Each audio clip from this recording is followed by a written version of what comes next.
Bu kino har bitta insonni o'zini qarashlari, o'zini fikrlari, o'zini dunyoqarashidan kelib chiqib olam yaratishi, ya'ni xayollar asosida o'z olamini yaratishi haqida kinodir. Ya'ni bu har bir oila a'zolari avariya tufayli o'lib ketadi, xotinidan tashqari.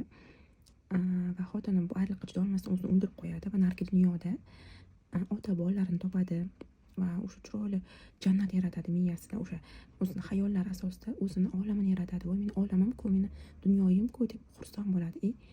Xotinini shunchalik yaxshi ko'radiki, xotini o'lganini his qilib, bilib, o'sha jahannamga tushganini bilib, jahannamdan qutqarish boradi.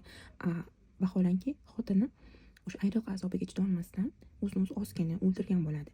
U shunchalik depressiyaga tushib qolgan, shunchalik bir nimaga qadalib qolgan bo'ladiki, o'sha bolalarini, o'sha yaqinlarini yo'qotganini ko'tara olmasdan, o'sha ayriliqdan ko'tara olmasdan o'lim bilan qutqarmoqchi bo'ladi, qutulmoqchi bo'ladi, lekin narigi dunyoda ham o'sha azobli hayotga tushib qoladi va eri borib qutqaradi.